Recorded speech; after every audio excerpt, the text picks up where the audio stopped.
लेकिन जैसे ही कबूतरी के पेट के अंदर इस बात का एहसास हुआ कि पेट में संतान आ गई है, कबूतरी पूरा आसपास का क्षेत्र घूम करके आई। कहीं पर उसको पेड़ मिल रहा था, कहीं किसी घर की छत मिल रही थी, कहीं दूसरा कोई घोंसला मिल रहा था। कबूतरी ने सोचा बच्चा संतान पैदा तो करना है। स्थान के चयन करने पर उसने मंदिर चुना। कबूतरी ने सोचा कि मंदिर में ही हम इस कबूतर को जन्म देंगे। और कबूतर और कबूतरी, चूंकि समय था और अपनी अपनी जीवन शैली थी, कबूतरी लग गई थोड़ा थोड़ा थोड़ा तिनका तिनका तिनका करके मंदिर में एक घोंसला बनाने के लिए। कबूतरी लग गई। कबूतर ने देखा कि बड़े बड़े लोगों के मकान हैं, बड़े बड़े वृक्ष हैं, महान अट्टालिकाएं हैं। उन सबको छोड़ करके कबूतर ने कबूतरी का साथ दिया और दोनों लगातार उड़ करके आते, तिनकों से थोड़ा सा घर बना पाते और धीरे से सुबह होकर के फिर आते तो देखते कि घर गायब हो जाता। रोज कबूतरी का पेट बड़ा होता जा रहा था। कबूतरी रोज मेहनत करती। कबूतरी के मन के अंदर प्रतिज्ञा थी इस बात की कि इस संतान को मुझे मंदिर के अंदर ही जन्म देना है। कबूतरी भी बहुत समझदार निकली, भगवान की मर्यादा को समझती थी। तो मंदिर में अंदर न जा करके मंदिर के बाहरी परिसर में वो रोज घोंसला बनाती थी, दिन भर मेहनत करती। कबूतर और कबूतरी घोंसला थोड़ा बहुत तैयार कर पाते, कहां से तिनका ढूंढ करके लाते, फिर छोटी सी चोंच पंजे से दबाना, चोंच से एक के बाद एक तिनके को गूंथना, गूंथने के बाद तैयार करना, उसको पंख ऐसे फड़फड़ा करके टेस्ट करके देखना कि तिनका कहीं उड़ तो नहीं रहा है। कितनी मेहनत होती है। एक घोंसला बनाता है जब एक कबूतर और कबूतरी मिलकर के। आपने कभी देखा नहीं होगा, हमने देखे हैं। जब एक तक आप उस कबूतर और कबूतरी का पुरुषार्थ देखेंगे तो आपको लगेगा कि एक अंडा पैदा करने के लिए कितनी जान की बाजी लगाते हैं। कबूतर और कबूतरी फिर आते, फिर एक स्थान पर घोंसला बनाते, तैयार करते, लेकिन कुछ को उस कबूतर और कबूतरी का मंदिर में आना बुरा लगता। तो जैसे ही कुछ लोग होते हैं घर के अंदर साफ सफाई विशेषज्ञ होते हैं ना, उसमें भी विशेषज्ञता रहती है।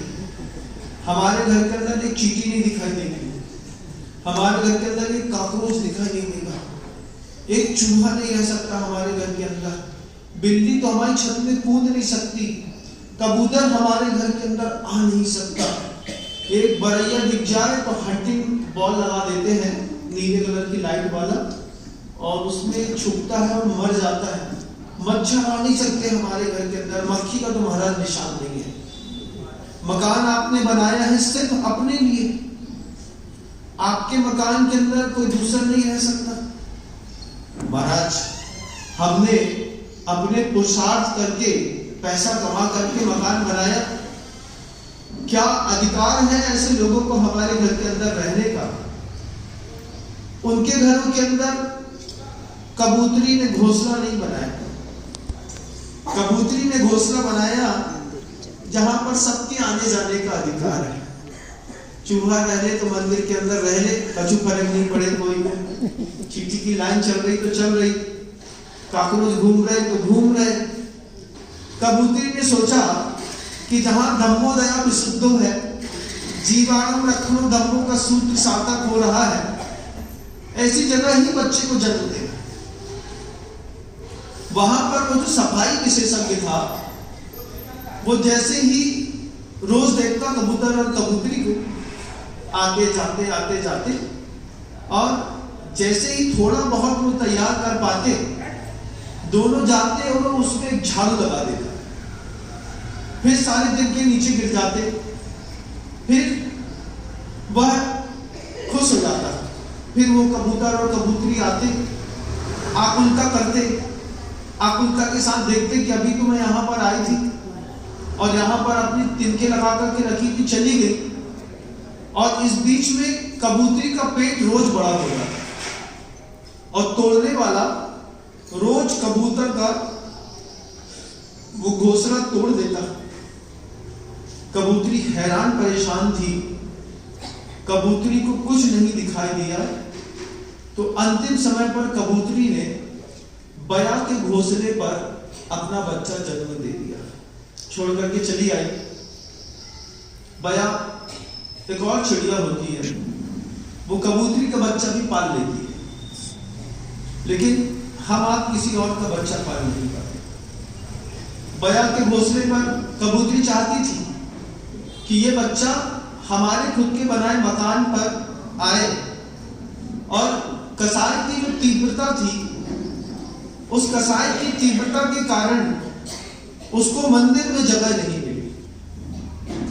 कबूतरी का खूब मन था कि हमें बस मंदिर जी की शरण में अपने बच्चे को जन्म देना है। जगह नहीं मिली कबूतरी को, तो बया के घोंसले में जाकर के अंतिम समय आ ही गया। जब अंडा पेट से खिसकने लगा, कबूतरी ने देखा कि रोज कोई आता, मेरा घोंसला तोड़ता चला जाता, आता घोंसला तोड़ता चला जाता। अंतिम दिन तक जब कबूतरी को वहां पर मंदिर के स्थान नहीं मिला, मजबूरी में बया के घर के अंदर कबूतरी ने अपना अंडा दे दिया। कबूतरी अंडा तो देकर के आ गई, लेकिन अंडे को कबूतर के घोंसले में सेक नहीं पाई। बया के घोंसले में क्यों नहीं सेक पाई? क्योंकि बया खुद उस घर में रहती थी, और बया उस घर में रह करके बया ने समझ लिया, बया ने देख लिया था कि अंडे मेरे तो 3 थे, ये 3 और आ गए हैं, 6 हैं।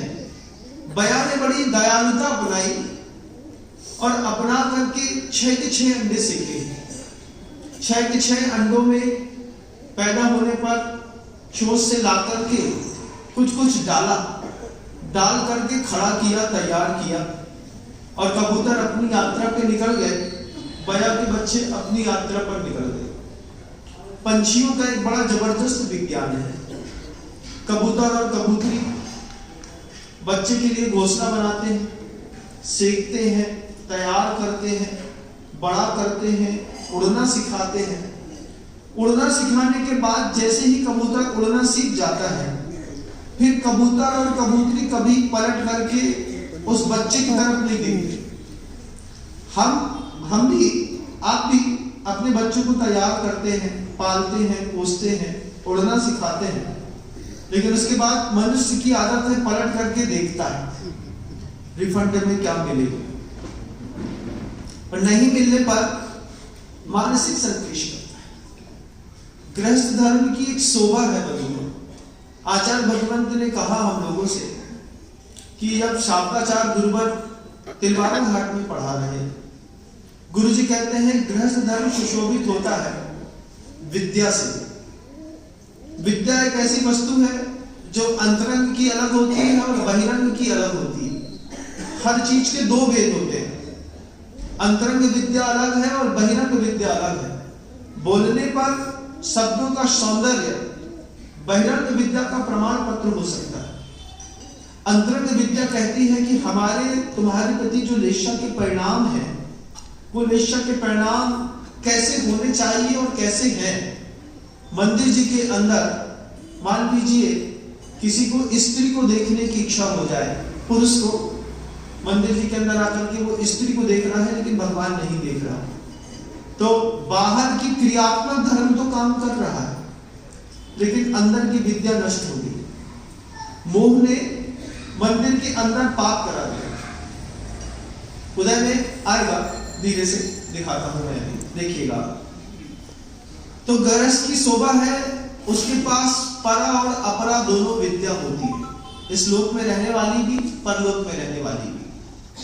दूसरी बात, विद्या के साथ तप रहता है। घर के अंदर भी आदमी को कुछ तपस्या करनी पड़ती है, इस बात को आपने महसूस किया हो। जब बच्चे आपके मन का नहीं सुनते हैं, मन मान करके आप बच्चों की पूर्ति करते हैं कि नहीं? करते हैं महाराज। 19 साल का लड़का है, 3 महीने से लगा है बुलेट बुलेट बुलेट, और पिता सोचता है कि बुलेट दे देंगे तो अभी कुछ घटना न घट जाए। तो दुनिया में घर के अंदर कितनी सारी ऐसी चीजें होती हैं जिन चीजों को आपका मन मानता नहीं है, स्वीकार नहीं करता, लेकिन फिर भी आपको घर के अंदर करना पड़ता है और चुप भी रहना पड़ता है। एक वो तप है, घर के अंदर बहिरंग और अंतरंग दोनों होते हैं। समय पर भोजन ना मिले तो बाहर की अकाम निर्जरा हो जाती है, और समय पर अच्छा विचार ना मिले तो अंतरंग के लिए एक तपस्या हो जाती है। विद्या जरूरी है, तप जरूरी है। गृहस्थ धर्म सुशोभित होता है दान से। दान मंदिर में मत करिए, क्योंकि मंदिर तो बन जाएंगे, मंदिर के विकल्प मत करिए। बन रहा है और बन ही जाएगा, लेकिन घर के अंदर भी दान की कीमत होती है। जिन साधर्मियों के बीच में रहते हैं, 5-7 लोगों का एक परिवार होता है, 2 बहुएं रहती हैं, 2 भाई रहते हैं, माता पिता रहते हैं, इनमें आपस में भी एक दान की परंपरा होती है। ये दान की परंपरा लुप्त होने पर घर के अंदर भी फूट पड़ती है। घर के अंदर दान कैसा महाराज जी? व्यवहार को संतुलित और व्यवस्थित बनाए रखने के लिए जब बड़ी दीदी बाजार जाती है सामान की खरीदी करने के लिए, तो ज्यादा न सही तो देवरानी के लिए 2 बिछिया खरीद करके ले आती है। 2 बिछिया खरीद करके लाई और ला करके देवरानी को धीरे से कहा, देखो हम तुम्हारे लिए बिछिया लेकर के आए। बिछिया जब आपने अपनी देवरानी को दिया तो आपको लगता है कि बिल्कुल सहज जीवन है।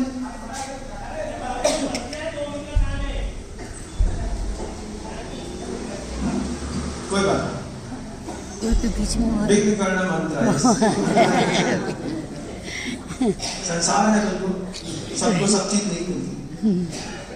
घर के अंदर जेठानी ने देवरानी को एक बिछिया मात्र दिया है, एक जोड़ी। कीमत कितनी है? अधिकतम 500-600 रुपए, 700 रुपए, बहुत अच्छा तो 1000 रुपए। 1000 रुपए का बिछिया देने पर घर के अंदर बताओ क्या चीज संवरती है और क्या चीज मिटती है? प्रेम संवरता है, वैर मिटता है। आपने कभी अपनी देवरानी को दिया हो तो बताइए, पूछना चाहता हूं बस। महाराज बाहर गए, अपने लिए बहुत कुछ लेकर के आए घर के अंदर, लेकिन घर के अंदर घर वालों को पता नहीं चलना चाहिए। चुपचाप आकर के तिजोरी में लॉकअप पे रख जाए तो ठीक है। अगर किसी को हमारे पैर में घर के अंदर नए बिछिया दिख जाए, सास की आंख तेज, देवरानी की आंखें तेज, ननंद की आंखें तेज, कहा जीजी 9 वालों पहनी कब लाई थी? जीजी पुराने आए। पुराने तो नहीं, अब तुम्हारे पास 4 ही जोड़ी थे, ये तो बिल्कुल नए दिख रहे हैं। ऐसा होता है ना। घर के अंदर अगर थोड़ा सा दान पल्लवित हो जाए, थोड़ा सा दान, बस थोड़ा सा, ज्यादा बड़ा नहीं, ज्यादा बड़ा आप अपने लिए सोने की 3 तोले की चेन अपने लिए खरीदो, तो कम से कम पायल तो खरीद लो अपनी देवरानी के लिए। पायल कितने की आती है? 2-2.5 रुपए की। तुमने तो 3 लाख रुपए खर्चा करे थे। चमचमाती हुई पायल को जब लाकर के अच्छे शोकेश में और देवरानी के लिए प्यार से बोल दे, तुम्हारे लिए पायल लेके आया। इतना कहना बस है। मंदिर की बात नहीं कर रहा हूं, घर की बात कर रहा हूं। घर के अंदर सिर्फ इतना सा कहना है, हम आपके लिए पायल लेकर के आए, और आप शब्द लगा दो बस, सुनो आपके लिए हम पायल लेकर के आए। इतने में आपने वो अनुभूति महसूस ही नहीं करी है कभी कि देवरानी जब पायल लेकर के घर के कमरे के अंदर जाएगी, धीरे से ले, अच्छा दीदी कोई बात नहीं कह करके उस वक्त तो सामने रख दिया, लेकिन कमरे के अंदर जाने के बाद क्या होता है कभी महसूस किया? करिए, दरवाजा बंद करेगी किसी और बहाने से, फिर पायल उठा के देखेगी, उसका डिजाइन देखेगी, उसका वजन देखेगी, क्वालिटी देखेगी, नाम देखेगी, और फिर अंतरंग में इस बात की खुशी होगी कि दीदी जब भी बाहर जाती है हमारे लिए कुछ ना कुछ जरूर लाती है। छोटा सा दान होता है, बहुत छोटा सा। पिताजी के लिए शर्ट ले आए, बाहर निकले तो दादाजी के लिए धोती दुपट्टा ले आए, कहीं और निकले तो बच्चे के लिए जैसे खिलौना लेकर के जाते हैं तो छोटे भाई के लिए कुछ लेके पहुंच गए। बड़े घरों में ऐसा होता है, वैसे प्राय करके जब भी आदमी घर जाता है वापस लौटता है तो कुछ ना कुछ लेकर के लौटता है कि घर के लोग भी इंतजार कर रहे हैं। कुछ ना कुछ तो बच्चों के लिए तो ले जाते हैं, बड़ों के लिए नहीं। पूरी लाइफ टाइम पे इस पे आप जो इन्वेस्टमेंट करेंगे उसकी अधिकतम कीमत 5 लाख रुपए होगी। कितनी होगी? अधिकतम कीमत 5 लाख रुपए।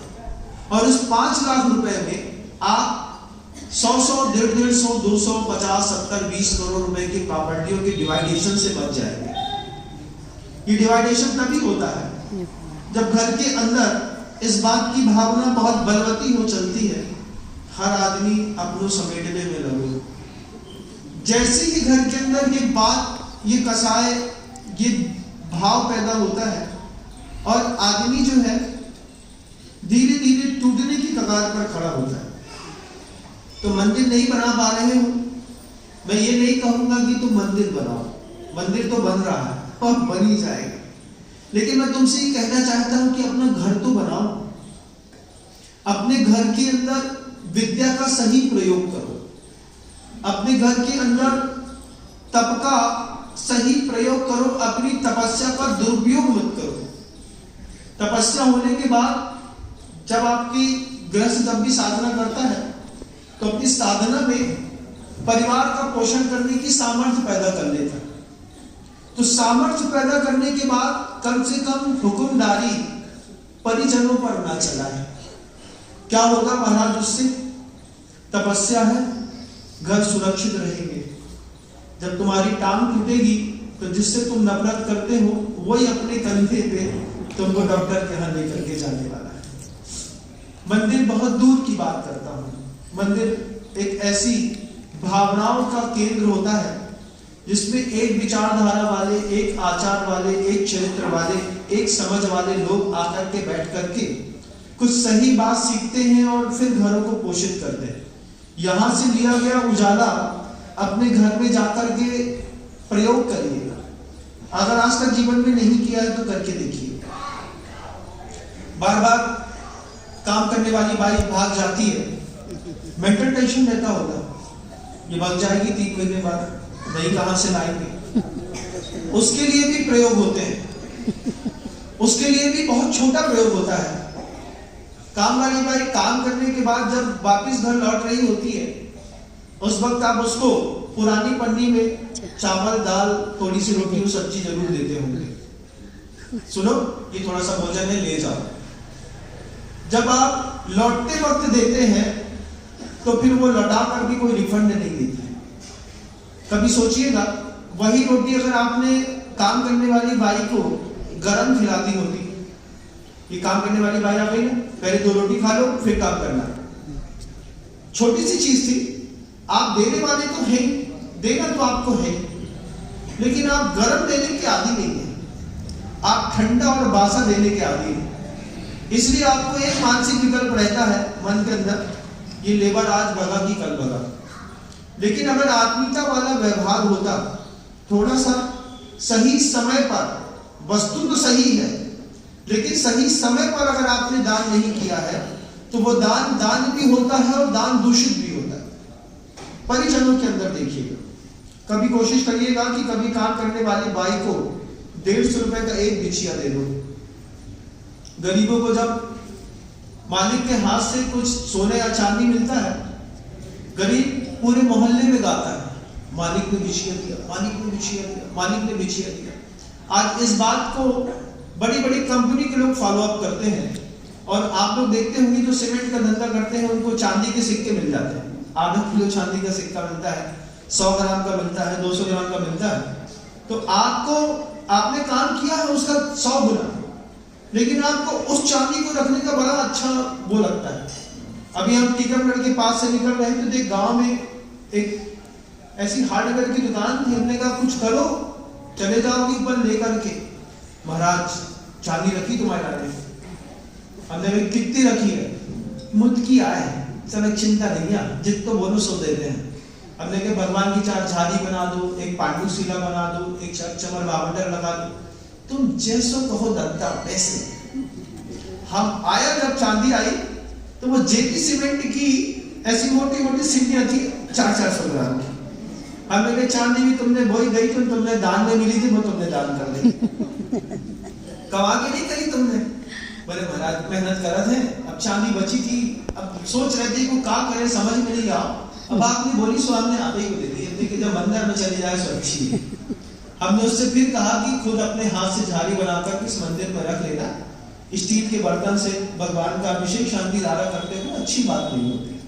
बात समझ में आ गई, लेकिन कलेक्शन करने की आदत रहती है, देखना उस चीज को। उस आदत का परिणाम निकला, अगर आप थोड़ा सा भी छोड़ेंगे तो लेबर की मेंटल टेंशन से चले जाए, लेकिन आप ऐसा नहीं करते। विद्या नहीं है, तप नहीं है, दान नहीं है, घर के अंदर शील नहीं है, घर के अंदर के लोगों को जब परिवार वालों से नजरें चुराना पड़े तब लगता है कि घर के अंदर की बड़ी असमंजस की स्थिति है। घर के अंदर शील की बहुत अच्छी और मर्यादा आपको दिखाता हूं। मान लीजिए आपका कोई बहुत अच्छा मित्र है पुरुष का, तो कई बार हम इतना खुल जाते हैं कि खुलने पर हम चाहते हैं कि हमारी फैमिली में भी आपका कोई पार्टिसिपेट होना चाहिए। तो पुरुष चला करके अपनी महिला वर्ग से, परिवार वालों से उस व्यक्ति को जोड़ता है। दुनिया में किसी भी मुसलमान को देखिए, कितनी भी बच्चे मेरे मुख से निकलती हैं तो होता है, ऐसा नहीं है कि नहीं होता, परिस्थितियां बनती हैं। लेकिन गृहस्थ की शोभा है 8 चीजों से, विद्या से है, तप से है, दान से है, घर के अंदर के शील से है। घर के अंदर का शील क्या, परिवार के प्रत्येक व्यक्ति के सामने आप अपनी जवान बेटी छोड़ करके बाहर जा सकते हैं? विश्वास है आपको कि जवान बेटी हमारे घर के बीच में रहेगी? नहीं, वो तो छोड़िए साहब, आपको जितना मैं दिखाऊंगा आप देख करके दंग रह जाएंगे कि घर के अंदर शील भ्रष्ट लोग इतने गए बीते हैं। बोले लेबर के पास से जा करके उसका लोहे का पलंग ला करके बोले महाराज इसमें लेटा दे, दीवान खाली कर दे, पलंग खटका दे, ये सब नहीं कहना। एक उपकरण होना चाहिए, गृहस्थ धर्म की शोभा है। अंतिम समय पर लिख देने के लिए एक पाठक तो अपने लिए, परिवार के लिए बना के रखो कि दादी जो है मान लो प्रतिभाधारी है या मर्यादित भोजन करना सीख गई है या फिर संलिग्न लेना चाहती है, तो क्या पड़ोसी के घर जाकर के पाटा लेकर के आओगे? एक पाटा बना के रखना चाहिए, लंबा वाला 6 फीट का, सो सके, करवट बदल सके, रह सके। विद्या, तप, दान, सील, उसके बाद गुण। वो गुण, जिस गुण का सहारा लेकर के आप अपने परिवार वालों को उन्मार्ग पर जाने से रोकते हैं। जब घर के अंदर साधु परमेष्ठी का पाटा मिल रहा हो, लगा दिया ना आपने, तो फिर जवाबदारी बनती है घर के मुखिया की। डाइनिंग टेबल पर बैठ करके भोजन नहीं करना, नीचे बैठ करके साधु परमेष्ठी के बैठने के पाटे में थाली लगाओ, वहीं पे बैठ करके भोजन करो। आपकी यंग जनरेशन के संस्कारों में और आपके संस्कारों में थोड़ा सा अंतर दिखाई दे रहा है। वैसे भी टेबल कुर्सी तो है, वो सिर्फ इसलिए लगाई जाती है कि कोई हमें जो ना कहे कि जिनके घर में पैसा नहीं है, लेकिन टेबल कुर्सी में बैठ करके कभी खावे को सुख नहीं मिलो, ध्यान रखिए। जब आराम से नीचे बैठ जाओ, पालथी मार करके गप गप ले आओ तो ठीक है। अब इतने ऊपर से खा रहे हैं कि डर लगा है, कहीं इतने गिर गया तो इतने गिर गया तो वो छोटे बच्चा टाइप को गला में कपड़ा लगा लेते हैं, फिर वो सामने बिछा लेते हैं, रुमाल है ना, पेपर नैपकिन होती है, आता हमको सब है लेकिन अपना कहने का तरीका है। तो फिर उसके बाद शुरू हो गए, बैठ कर किचन में खाते तो बच्चा नाती देखता दादाजी नीचे बैठ करके खाते हैं, तो नाती सीखता एक नई चीज। ये गुण है कि घर के अंदर माला होनी चाहिए, साधु के बैठने का पाटा होना चाहिए, लेटने का पाटा होना चाहिए, चांदी के 1-1.5-2 किलो चांदी के बर्तन खरीद लो। घर के अंदर पैसा तो बहुत है, तुम खा रहे ना खा रहे दे रहे हैं, कम से कम 1.5 किलो 2 किलो चांदी के बर्तन खरीद लो। आज 1 लाख रुपए की चांदी है, खुदा ना खास्ता 1.5 लाख रुपए की हो गई तो तुम्हारे बर्तन की कीमत अपने आप बढ़ जाएगी, तुम्हारे मरने के बाद बच्चे बेच करके काम कर लेंगे। तो घर के अंदर चांदी का बर्तन खरीद लिया, साधु आएगा तो इसमें खिला देंगे, साधु नहीं भी आएगा तो बच्चों की जवाबदारी रहती है कि हमारे पिता ने हमारे लिए इतना किया है, हमारे पिताजी हमेशा चांदी की कटोरी, चांदी की चम्मच, चांदी की थाली में भोजन करेंगे, वैभव दिखाई देता है। तो काय में करते हैं, बोन चाइना की कटलरी में, बोन चाइना की कटलरी में भोजन कर रहे हैं तो हम बड़े घर के लोग कहलाए। बैल की हड्डी में फेविकोल मिला करके, सीरम बना करके और पका करके निकृष्ट चीज पे ला करके घर के अंदर ऐसी डाइनिंग हॉल पे सजी रहती है। अरे इतने ही पैसा वाले थे तो 15-20 किलो चांदी के बर्तन खरीद लेते। हम गए दमोह में, सेठ सिंघई जी कहलाते हैं, क्या नाम है सिंघई जी? संतोष सिंह। चांदी का जग मैंने मुगल काल का देखा, हमने जो का है बाप दादा की विरासत है, घर के अंदर पूरे चौका में से चांदी के बर्तन घुस के धरे, तुम जाकर के घर में डकैती मत मार दीजिए उनके काम। तो चोरों को भी पता चला था। हमने कहा बोन चाइना का कुछ नहीं, बोले महाराज एक बार समझ में आई थी कि बोन चाइना में बैल की हड्डी के साथ फेविकोल मिला करके भट्टी में पका करके कलर करके तैयार करते हैं, उसके बाद से बोन चाइना का कोई भी आइटम घर के अंदर नहीं आया। गुण है, समझ में आया, गृहस्थ की शोभा है इस चीज से। मंदिर की बात बहुत दूर है, तुम अपना घर संभाल में बस हो गया। अपने घर में विद्या का प्रयोग करो, अपने घर में तप का प्रयोग करो, अपने घर के अंदर जो है दान का प्रयोग करो, परिवार वालों में दान का प्रयोग करो।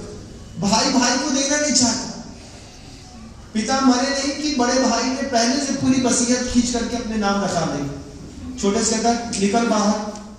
क्या जवाब देते हैं घर के अंदर लोग, तुमने किया ही क्या है घर के लिए, तुम्हारा यहाँ क्या है? किससे बोला जा रहा है?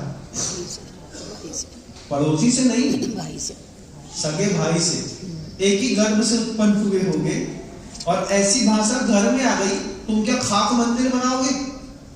तुमको भी परिवार चलाना नहीं आता, तुम्हारे मध्य जैन शासन न चलेगा। जैन शासन चलाने वाले लोग कुछ अलग होते हैं, जिनकी सामर्थ्य होती है बिना सामर्थ्य छिपाए सामने आकर के खड़े होते हैं, कमाल करके दिखाते हैं। दिखाने वाले दिखा रहे हैं, तो अपने परिवार की वो देखना। चाइल्ड सेक्सुअल अब्यूज के बारे में एक बार गंभीरता के साथ सोचना, आपका हुआ कि नहीं हुआ? करने वाला घर का आदमी था, महाराज बहुत जरूरी है शील घर के अंदर पालन करना। बड़ा असमंजस लगता है जब बहू और जेठ एक साथ कमरे में हो, नहीं दान नहीं, गुण नहीं, सील नहीं, घर के अंदर दया नहीं। मंदिर में लिखा है धम्मो दया विशुद्धो, घर के अंदर प्रयोग करके देखिएगा। दया के लिए अपने परिवार वालों पर भी दया कर दी तो बहुत बड़ी बात है। महाराज तो हम तो बहुत दूर है ना, हमारा तुम्हारा खून का रिश्ता है ना दिमाग का। हमारी तुम बेइज्जती करो, हमें कभी बुरी नहीं लगे। क्यों महाराज? क्योंकि बात वही है कि तुम जिसको अपना मानते हो उसी के साथ तुम अच्छे लगाव के साथ रहते हो। हमारी बेइज्जती हमको बेइज्जती नहीं लगती। हमारी बेइज्जती तो तब हमको बेइज्जती लगती थी जब गुरुजी हमारी बेइज्जती करते थे। जब कभी गुरुजी डांट दे तो लगता था कि आज जिसको अपना मानते हैं उनने डांट दिया। लेकिन घर के अंदर दया का प्रयोग किसके ऊपर? घर में रहने वाले लोगों के ऊपर, जो तुम्हारे घर में रहते हैं, जो तुम्हारे घर से अपना घर चलाते हैं। आपके घर के अंदर काम करने वाले लोगों के दिए गए पैसे से, जो आप लोग उनको पैसा देते होंगे, उनका भी घर चलता होगा, उनके ऊपर भी कभी दया भाव, परिवार वालों के प्रति भी दया भाव, धम्मो दया विशुद्धो, संसार के लिए नहीं, सिर्फ अपने परिवार के लिए। छोटा भाई है, ठेला लगाता है, बड़े भाई का मॉल है, इतना तो करो कि छोटे भाई की एक दुकान खुलवा दो। तुम भी अच्छे से, अरे महाराज उसने हमको बहुत परेशान किया, बहुत किलकिल हुई, किलकिल नहीं हुई। परिवार वालों में काहे की किलकिल है? किलकिल का दूसरा शब्द निश्चय भी है, निश्चय को भी किल कहते हैं। तो निश्चय में जाकर के भी तो देखो अपना जीवन, अंतरंग और बहिरंग लक्ष्मी में कितने फटीचर चंद हो तुम लोग। अमीर चंद तो बाहर से दिखते हो, फटीचर चंद कहां से है? गुण से फटीचर चंद है, सील से फटीचर चंद है, दान में फटीचर चंद है, दया में फटीचर चंद है, क्षमा में फटीचर चंद है। परिवार वालों की एक बात बुरी लग गई तो दोबारा मन से नहीं उतरी। चाचा ने हमें उस वक्त ऐसो कही थी, हम देख रहे हैं, दिमाग में फंसी है। सगे का घर बगल में है, पूछो कब से नहीं गए? 22 साल से पट्टी पे बैठ नहीं रखा। महाराज महान है आप, बहुत बड़ी साधना करी, बैठ की साधना 22 साल से लगातार चल रही थी। जैन शासन कह रहा था 6 महीने से ज्यादा बंदी हो जाएगी। अब तुम लोग क्या करोगे? मजे लोगे। जो 22 साल से अपने परिवार वालों की पट्टी नहीं चढ़ा रहा है, वो अगले जन्म में फिर मुर्गा मुर्गी बनेगा, फिर एक दूसरे को मिलकर कुकड़ू करोगे। क्यों? क्योंकि घर के अंदर क्षमा की प्रयोग नहीं की। अब बड़े कक्का मर गए, हमारे भी और तुम्हारे भी, तो कम से कम अब हम तुमको मिल ले। लेकिन वे कक्का विरासत में बोल के गए, छोड़ियो मत, छोड़ियो मत। अब हमारा खुद का विवेक काम नहीं कर रहा कि बड़ों बड़ों के झगड़े थे, कम से कम बच्चे निपटा लेते। अच्छी लगती थी वो एक फिल्म थी, इमली का बूटा बेड़ी का पेट, इमली खट्टी, बहुत पुरानी फिल्म थी, नाम भूल गया। सौदागर। बड़ों बड़ों के झगड़ों को बच्चों ने ठीक कर दिया। हाँ। बच्चे मिल गए, बड़े को मिलना ही पड़ा। लेकिन अपने घर की परंपराओं में अगर मान लीजिए क्षमा नहीं है, परिजनों के प्रति, पड़ोसी की बात नहीं कर रहा, मंदिर की बात भी नहीं कर रहा, घर के अंदर क्षमा।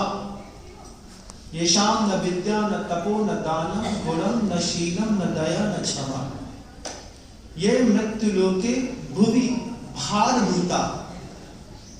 ये क्या श्लोक कह रहा है?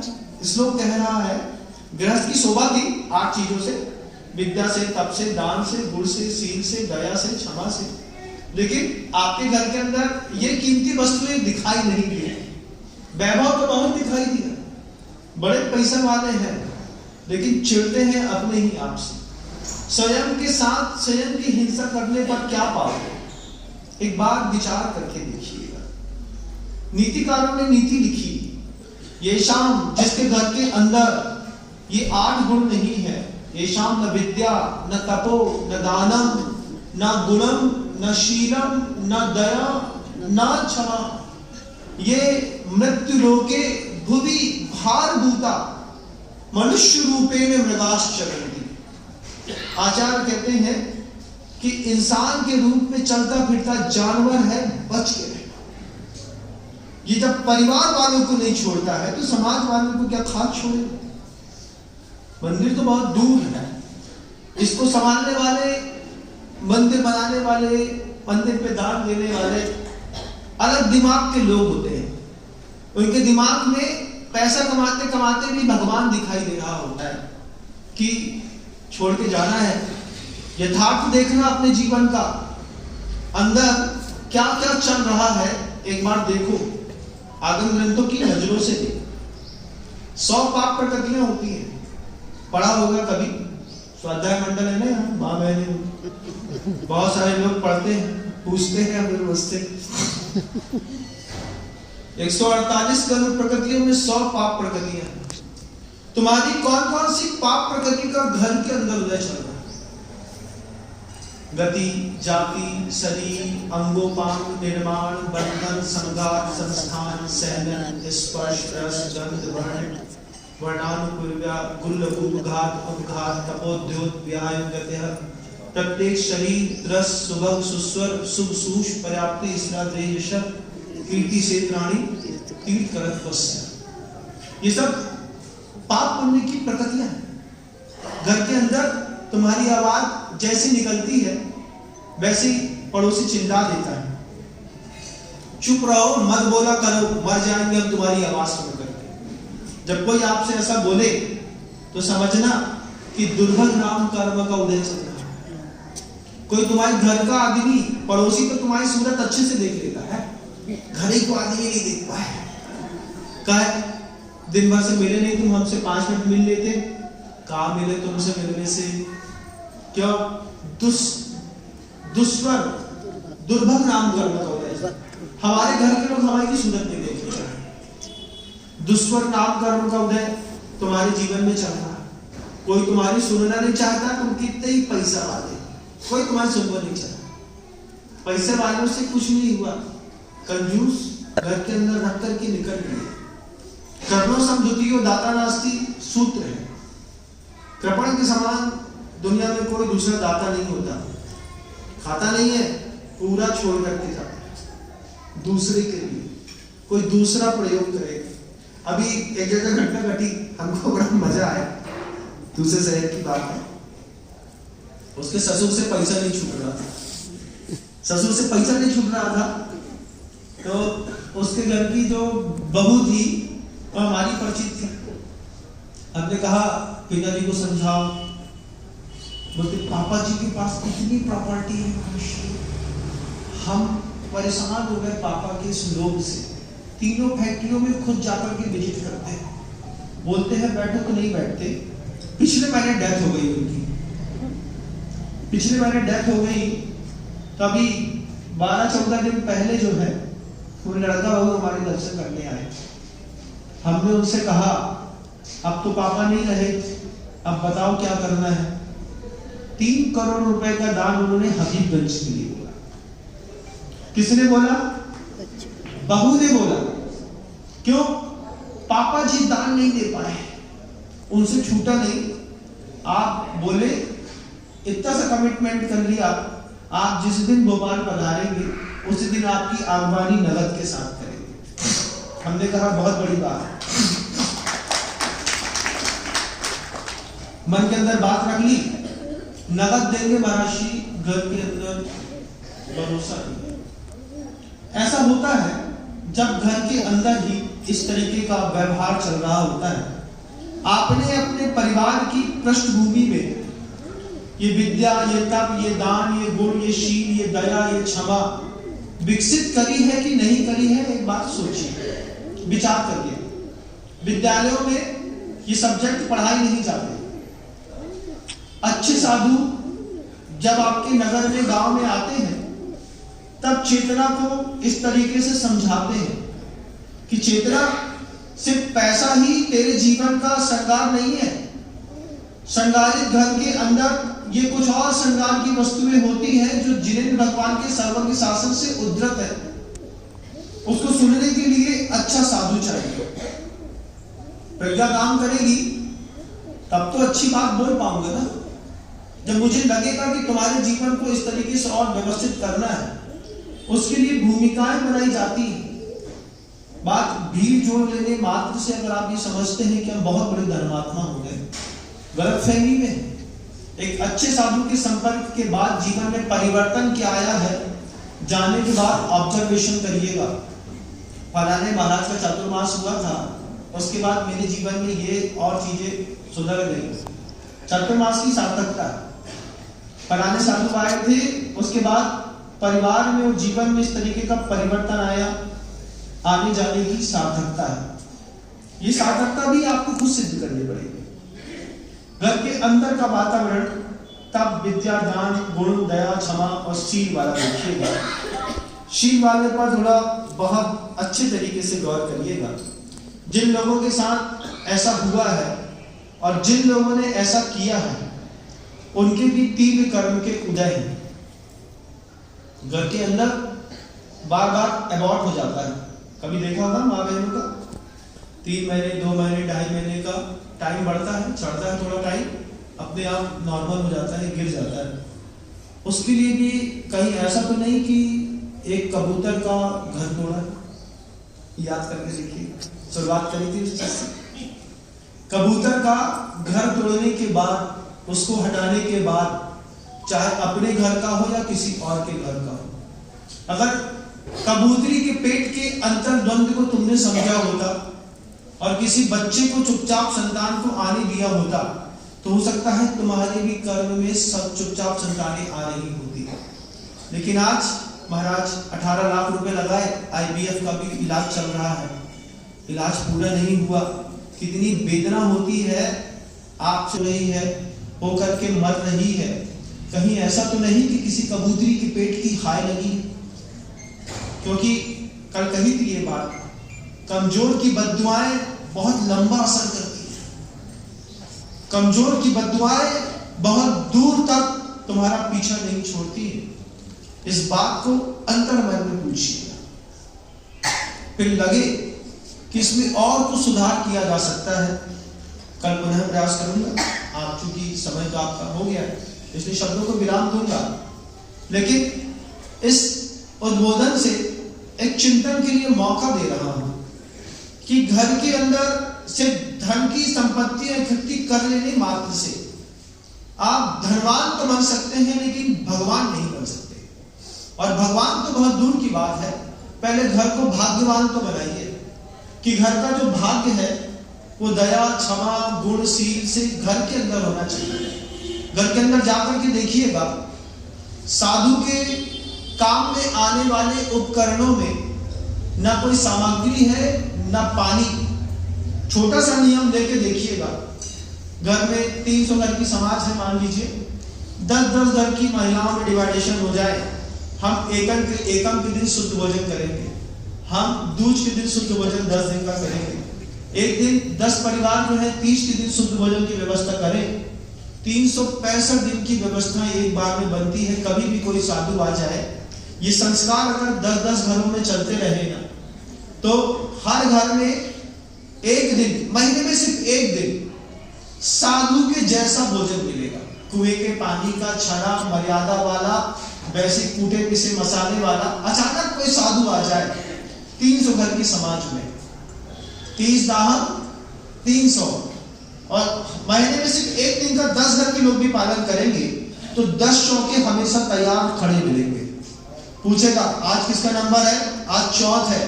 चौथ मतलब फलानी कॉलोनी के 10 परिवार में आज शुद्ध भोजन बना होगा, कुएं के पानी वाला, छना वाला, उनके सोने के भोजन करने की व्यवस्था परिवार जनों की होगी।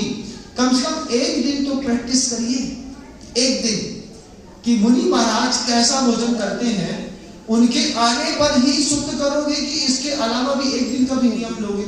अचानक मान लो कोई साधु भूखा प्यासा दिन के उजाले में आ गया, 1:30 बजे 2 बजे आ गया, महाराज हमारे यहाँ कॉलोनी की व्यवस्था है 10 परिवार एक दिन में एक दिन शुद्ध भोजन करते हैं, फिर अगले दूसरे दिन 10 परिवार का शुद्ध भोजन पड़ता है। इस तरीके से सोसाइटी को आप एक बहुत अच्छी कम्युनिटी भी बना सकते हैं कि एक आचार, एक विचार, एक जैसी प्रभावना, एक जैसे धर्म ज्ञान वाले 10-10 परिवारों का ग्रुप बने। देखिए, संशोधन और विकास तभी होता है जब चेतना में विचार पैदा होता है। आप में से आप लोग भी संकल्प करिएगा यूनिटी बना करके कि 10 परिवार एकम के दिन शुद्ध भोजन का नियम ले लो। साधु आए या नहीं आए, रंगोली डालो, अतिथि संविभाग व्रत का पालन करो। नहीं आता है, कम से कम इसी बहाने आपके पति, आपके पिता, आपके पुत्र, आपके परिवार के लोग आलू, प्याज, लहसुन से हट करके, भटा बैगन से हट करके तो शुद्ध भोजन तो कर पाएंगे। एक दिन की अनुभूति बड़ी अजीब होगी। अपने आप घर के धनी बोलेंगे जब एक दिन बना सकते हो तो 4 दिन भी बना सकते हो। एक दिन से अष्टमी चौदस को बढ़ोगे, अष्टमी चौदस से हो सकता है हफ्ते में बढ़ो, इस तरीके से धर्म की जीवंतता बिना मंदिर आए भी बना के रख। मंदिर को मत देखो, अब बहुत हो गया मंदिर, मंदिर कितना मंदिर बनाए है, क्या करेंगे मंदिर बना के? क्योंकि अच्छे मंदिर होंगे तो अच्छे साधु आएंगे, ध्यान रखना इस बात को। जितना जानदार मंदिर होगा, जितना जानदार संत निवास होगा, वैसे ही जानदार संत आएंगे और जीवन के पल्ले तुम्हारे पलट करके जाएंगे। तुमने हमारे ऊपर एहसान नहीं किया, जिसने भी दान दिया अपने ऊपर एहसान किया है, रास्ता खोला है खुद का। आज धनवान हो, दान देकर के कल चक्रवर्ती बनोगे, चक्रवर्ती तीर्थंकर बनेगा, आज नहीं तो कल। कोई भी पुण्य का दाम खाली नहीं गया बना। आचार्य भगवंत कहते रहे हमेशा, परोपकार की वेदियों पर चढ़ाए गए फल कभी निष्फल नहीं होते। कभी भी कहीं पर भी परोपकार किया है, आज बुजुर्गों ने किया था, हमारे काम आ गया, हम करेंगे, हमारे आने वाली जनरेशन के लिए काम आ जाएगा। कभी आम का पेड़ लगाने वाले माली ने उस आम का फल नहीं खाया, लेकिन पेड़ तो अभी भी संसार में कई मिलते हैं, किसी और ने लगाए थे, हम खा रहे हैं। आप भी जाने से पहले एक ऐसा पेड़ लगाइएगा कि जिसका फल आपके परिवार के साथ समाज के लोग भी खा सके। शब्दों को विराम देता हूँ। गुरुदेव श्री विद्यासागर जी।